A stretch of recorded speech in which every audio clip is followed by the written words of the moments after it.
Good afternoon, everybody. I'm Micheline from Americana Quilting.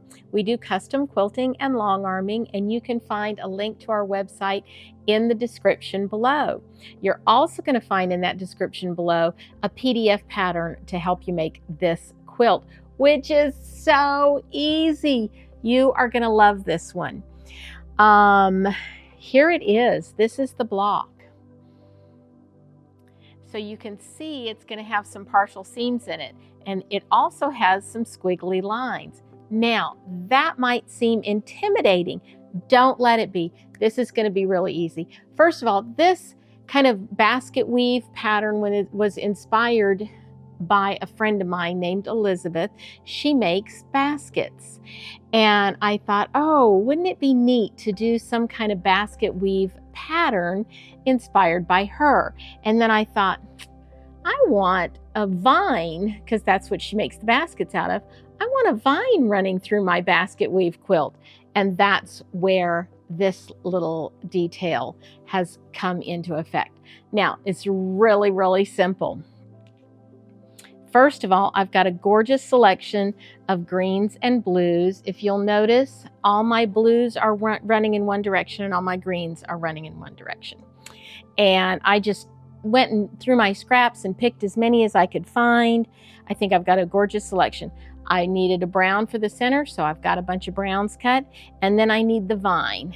And I've cut these on the bias, so that's on a 45-degree angle, and then I pressed them to be about between 1/2 inch and 3/4 of an inch. I didn't mind if they varied some, because in nature there's no straight lines, right? Okay, so all these are 4.5 by 8.5 inch rectangles.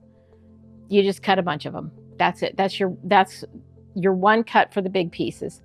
And for the center pieces, they're 4.5 inch square. That's it. That's all you need.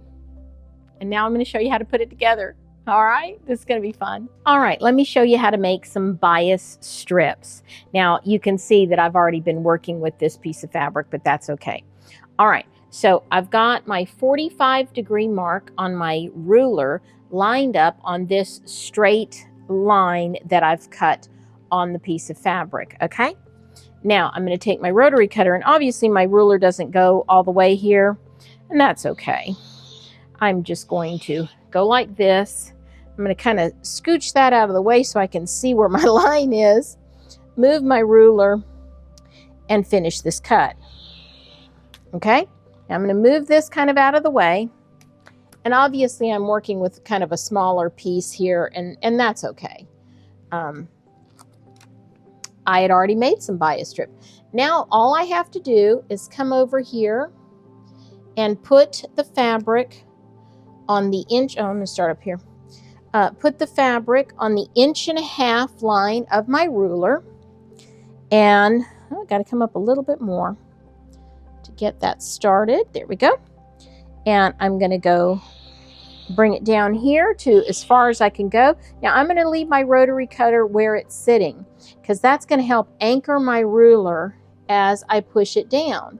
I'm going to make sure that that's on the 1.5 inch again, hold it down with my hand, and go all the way. Okay, now I'm going to pull that to the side, and I'm going to do that again. Okay, go down as far as I can, stop with my rotary cutter, anchor my ruler on the side of that rotary cutter, bring my ruler down so I can finish that cut. Okay, I'm just going to move that out of the way. Now this was, I had my fabric doubled up, and I'm just going to trim off an end. And you notice I didn't even bother trimming it straight or angled or anything. Now what I'm going to do with my fabric to make a long bias strip, so I'm going to take it over to the machine, and I'm going to put one piece this way, right sides together, and one piece this way, and I'm going to sew excuse me, from this corner to this corner. And what that's going to do is give me a nice pretty 45-degree angle seam. okay? And that will distribute the weight of the bias strip or of the connection over a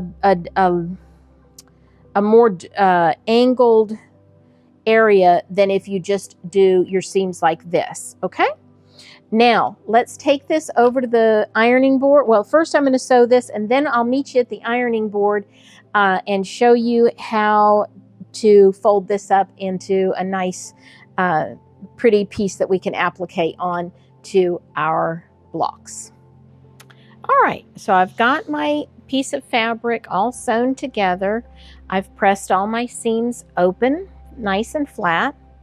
Now all I'm going to do, and I'm not even measuring, I'm just turning it over about a ½ inch, and I'm just running my iron along it, trying not to distort the bias piece of fabric too much. And then I'm just going to come back this way and turn the underside up. So essentially what I'm doing is making a single bias tape. Single fold bias tape, I think is what you would call this, right? It is kind of hard on the fingers. And there you go. That is all there is to making that little piece. Now, I was thinking, I'm just using a straight stitch on mine, but you could definitely use a decorative stitch, even if you just want to do like a blanket stitch along the edges. Another thing you could do is you could forego making the bias tape completely, and you could use a beautiful decorative stitch, maybe even couch some yarn in there. Oh, wouldn't that be fun? Let's get to making these. We're sitting at the machine. I've got 2 blues, 2 greens, a brown, that kind of looks black, but it's a dark brown. I've got the bias tape that I showed you how to make a minute ago, and now we're going to put these together. But I'm going to bring the camera around behind me so you can see how I manipulate this bias tape and how easy it is. Okay, so let me show you how to do this. I've got my little rectangle, I've got my bias tape. I'm going to set it on there. Whoops, I'm already hitting the camera. I'm going to set it on there at a little bit of an angle. And doesn't matter what side you sew on first. You want to get pretty close to the edge. And as I've anchored that, now I'm just going to turn this. You see how easily that bended? Bended? Is that the proper word? I was able to bend it. And I'm just manipulating it ever so slightly. Let's bend it back a little bit. And I'm just sewing down along the side. And turn that. And what I'm trying not to do is I'm trying not to bend my rectangle, okay? Let me show you how to get, now I would leave these all attached and just keep on sewing. And I'm going to take that off and I'm going to bring it back down here and see my rectangle is still a rectangle. I don't know if you can see that. Now I'm just going to put it back in the machine and start going down that other side. So simple. When you manipulate that bias tape, you'd think it's just going to be so hard to do, but it isn't. That's as easy as it can be, right? And then you just trim off the ends. Isn't that nice? Let me show you that one more time. You get this pretty little green right here. Oh, there's the end of my bias tape. Okay. And I'm going to start it from this angle this time. From this side this time, okay? And this can be as wiggly or as straight as you want your vine to be.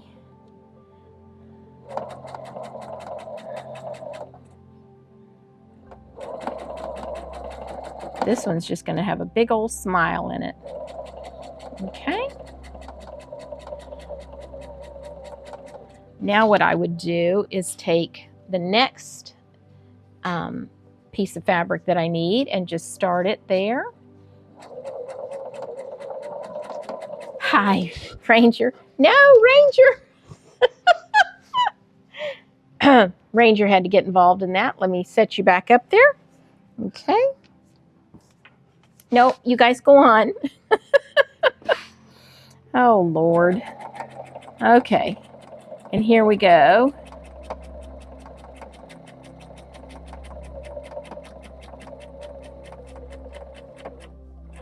Now, I just keep going, but I'm going to take this back up to the top, and we're going to sew down the other side.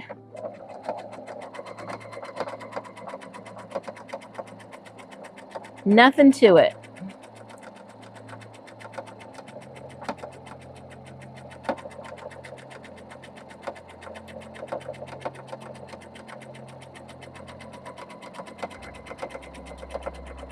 All right. How about that for easy? Now I'm going to cut these apart, and I'm going to show you the other easy part about this block, which is those partial seams. All right, here's the other part that's so easy. These are our partial seams.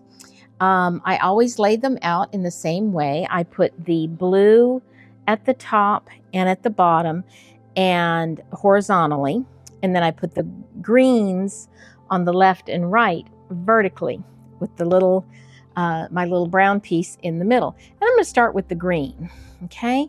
And I'm just going to take this like so, and I've squared up the edges there, and I'm going to sew from the end there to about halfway. That's all. Okay. And I might do a little back stitch right there.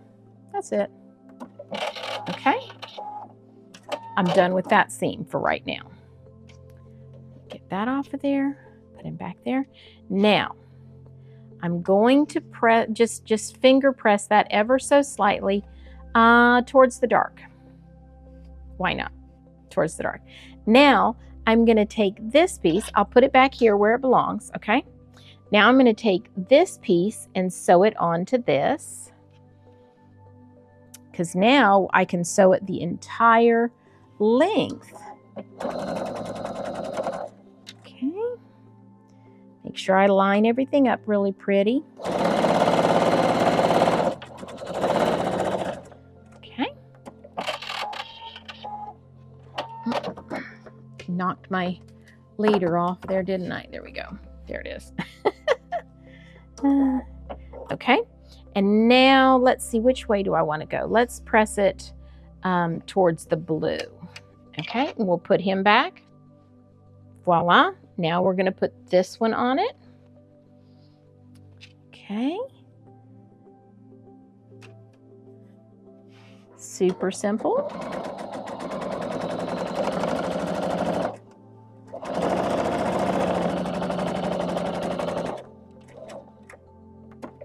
Okay. Now we're going to press that one. Let's press it towards, I'm just kind of pressing everything away from the that center block, except for that first seam. I pressed it towards it. Okay, now I'm going to put this one, and this is the one that you need to complete before you can do this last one. Okay, so I'm going to set that up, match my corners. I'm going to match my other corner down here. There we go. Get my seam laying the right way.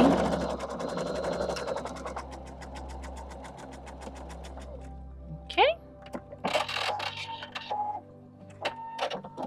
Y'all, we are almost done with this block. See how easy it was?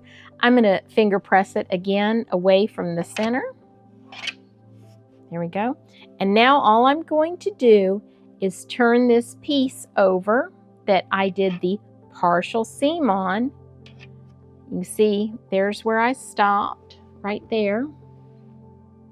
And I'm going to match this bottom up, and I'm going to finish the seam. That's all there is to a partial seam. And I'll be honest, when they're the size that I'm making them right now, this little bit bigger size, that's when you want to learn how to do a technique like this. because it's so much easier when you're working with a larger piece of fabric. Get my leader off of there, and let me press that one. There we go. And there you are. All right, let's take this to the table and I'll show you how it makes that basket effect or woven effect when we get a bunch of these pieces together. All right, here we go. We've got it all laid out on the table. Now the next step is to sew it all together. I did press the seams all away from the center. That made it lay really nice. And when I go to sew the pieces together, I'm not going to be matching any seams, but these viney places are going to be a little bit bulky. So I think as I sew the seams together, I'm going to go ahead and let there be a place in here somewhere where the seam twists, because I'm not going to want to press this way, I don't think. I don't think that'll work as well. So I think I'll press that one that way and that one this way, and there'll just have to be a place in the middle where the seam folds over. And I think that'll be okay. I'll test one or two. So, okay, what we're gonna do now is I'm going to piece the rows together, and then I'm gonna piece the blocks together into a row. I always have a hard time saying that. I'm gonna piece the blocks in a row together, and then I'll put all the rows together. And then we'll get it on Eleanor and get her sewn up. All right, well, she's on Eleanor, and let me shut her off because she's kind of noisy. Put her on pause. Okay, so I got it all sewn together. I added some borders. I added a narrow blue border. You can just barely see it over here, a wider brown border, and then a narrower green border. And I think that really encompasses the quilt. It really makes her look complete. You know, some quilts, they don't look done until you put a border, and others don't need a border at all. This one needed a border, and I'm really happy with the way it turned out. Now I'm quilting it with just a simple meander. I'll show you that a little bit closer up in a bit. And we're using some blue thread, and I think that's really going to give it just enough of a pop, but not too much, because I wanted the quilting and the thread to just kind of be understated. I didn't want it screaming at you on this quilt. All right, let's get it finished, and then I'll show it to you when it's all done. Okay, well, here she is. She's done. This quilt turned out really, really big. It is 70.5 by 82.5, which is a gracious size quilt. It's really big. I wasn't in love with it until I put the borders on it. The border starts with a blue, and then it goes to the brown, and then green. I bound it in the blue again, and then on the back, there's a nice blue 108 that we carry here. So if you have a UFO laying around that you don't have the borders on yet, and you're kind of like, it's just okay, I'm not in love with it, go ahead and put the borders on it. It might change the way you feel about it. Coincidentally, there's another one sitting right over there on the long arm machine that I finished, and I went, it's just okay. And then I put the borders on it, and now I'm like, I love it. I absolutely love it. And that's how I feel about this one too. I love it. Okay, like I said earlier, this was an ode to Elizabeth, my basket making friend. And I hope that you can see the weave, like the greens go up underneath the blues, and the blues go underneath the greens. So this little block that is a partial seam, that is what makes that illusion of a lattice or a basket, right? My daughter says that she thinks it looks like a cherry pie. You know how you weave the dough over the top of the cherry pie? So maybe we'll have to make this in reds and creams. That would be pretty. Maybe you could do that and send me a picture. Let's get back to the partial seams, okay? Doing them in this size is so incredibly easy. I mean, anybody can do it. If you know how to put your foot on a presser foot on that machine and make it go zoom, you can do it. It is so easy. Now, the smaller you get, you have less room to work with those partial seams. So if you start on something like this and get the hang of a partial seam, then the smaller you go, it's not harder, it's just smaller, you know. Like, I think that's a saying that Missouri Star says all the time. It's not harder, smaller isn't harder, it's just smaller. But start this size, and man, Y seams, partial seams, you'll never be afraid of again. Another different thing that we did this time is use some bias tape to make all these little squiggly lines, or what I like to call are the actual vines from the grapevine basket, okay? You can leave those out. You don't have to put those. You don't have to make it this size. You just have to make the width of this half of the length of this. Simple math, right? But you don't have to use a bias tape. If you like the idea of the weave, you could make the bias tape smaller, larger. You could make this with a fancy embroidery stitch. You could couch it over yarn, like I said earlier in the video. You could do a lot of different things. This is really a creative palette, let's say. And it was a tremendous amount of fun to do. I quilted it in kind of a meander pattern, which I'll put a close-up either here or here. Actually, Savannah will put a close-up either here or here, because I don't know how to do that. And I don't know what I would do without her either. Anyway, here it is. She's all finished. I love the way it turned out. If you've got those UFOs that you don't know what to do with, put a border on them. You might fall in love with them. Please like, share, and subscribe. Do all the things that make that algorithm sing. And until next time, stay quilting. Bye.